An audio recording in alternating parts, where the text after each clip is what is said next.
Hello, friends. It's Chapo. This is a great example. You want to talk about people gleefully ripping humanity out of themselves?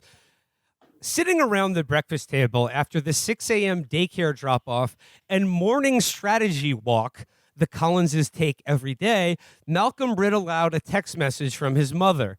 She wanted to know how he and Simone plan to monetize their pronatalism hobby. Remember, everything is transactional, she texted. Hachi-machi. During a stint at a venture capital fund in South Korea, where the fertility rate had fallen to about 0.81, Malcolm became obsessed with the idea of what he calls demographic catastrophe. He was astounded by people's fatalistic take on it, Simone said. So following up on a conversation Malcolm had broached on their second date, the couple committed to having 7 to 13 children. Because of their relatively late start, Simone's pre-existing fertility issues, they knew they would have to freeze their embryos for later use. In 2018, which they now call the year of the harvest, they devoted themselves to producing and freezing as many viable embryos as possible. Okay, I'm just gonna just interject here and say this is the first step. Eventually, freezing embryos and sperm and all that. And I'm not against IVF or methods for couples to conceive who have a problem or who want to delay pregnancy. I'm not attacking that. I'm saying the embryo and sperm farms of these people to soon be followed by the brain freezing and downloading facilities. It is the duty of all humanity to wipe out any chance of these people's sperm, embryos, or brains being preserved for even a second after their death. Yeah, gotta wipe that out. Kick out the plugs. The year of the harvest. Yikes. I would love to see like an Encino Man starring Elon Musk. he gets unfrozen in the year 30,000, and he's like, "Oh, who's ready for bad luck, Brian?" Oh man! And people are just like, I don't know what language they're speaking then. Probably like a new form of like Farsi Japanese. In Farsi Japanese, they go, what's bad luck, Brian? What's socially awkward penguin? Who's and then Harambe? He tries to be epic with them, and then in this this new environment where he's just showing up. As he would imagine, as a god to the natives. Instead, they very quickly realize, oh, he's the most embarrassing person on Earth.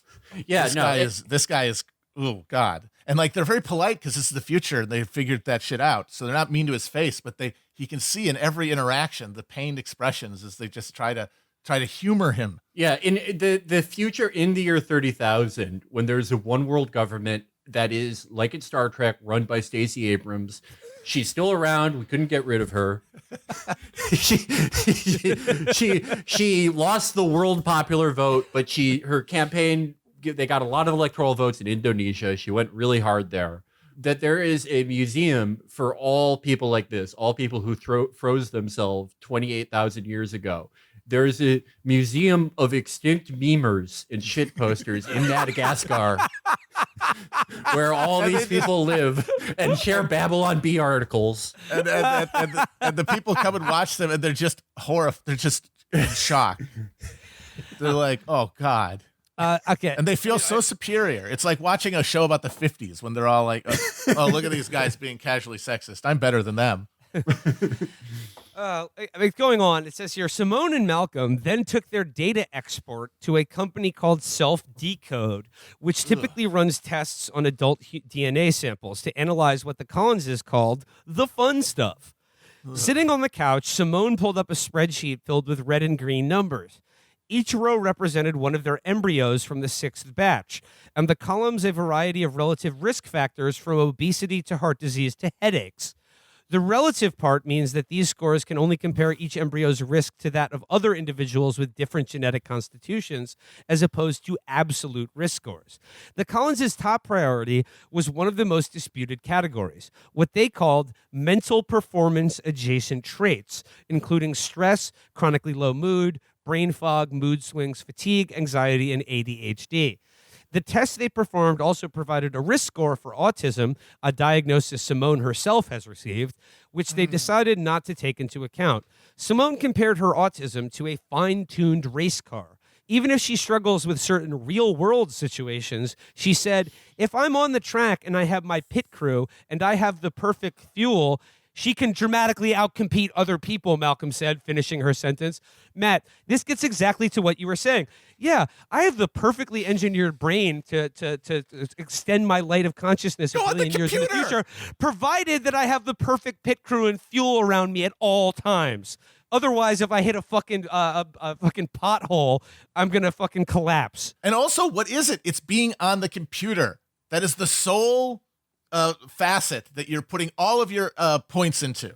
Your build is completely stacked around that, which means that other stuff is it's not ornamental, man. Those are load-bearing structures of like basic consciousness, and you're losing them. The Collinses themselves have been called hipster eugenicists online, something Simone called amazing when I brought it to her attention. Malcolm's going to want to make business cards that say Simone and Malcolm Collins, hipster eugenicists, she said with a laugh. Shut up. It's funny that people are so afraid of being accused of Nazism when they're just improving their own embryos, Simone added, after noting that her Jewish grandmother escaped Nazi-occupied France. I'm not eliminating people. I mean, I'm eliminating from my own genetic pool, but these are all only Malcolm and me. So, yeah, she's only doing eugenics to herself. So, skipping ahead, it just says here, the Collinses worry that the overlap between the types of people deciding not to have children with the part of the population that values things like gay rights, education for women, and climate activism, traits they believe are genetically coded, is so great that these values could ultimately disappear.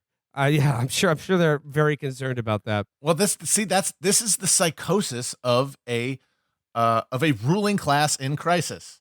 They think they're in charge, and yet things keep getting worse, and like that contradiction can't be resolved, so they go insane. And it's some variation of this fantasy about how there's some people out there who, if they win, then the thing that matters, which just coincidentally is just basically like my own demographic aesthetic preferences, really, then that isn't humanity anymore. And that can only persist if your fundamental premise is there's somebody has to be suffering for my comfort. And the degree of suffering depends on the degree of material wealth. And what they're trying to come to terms with is less wealth, less stuff to hand around, less stuff to feed mouths, less food, less everything. How is it going to be apportioned?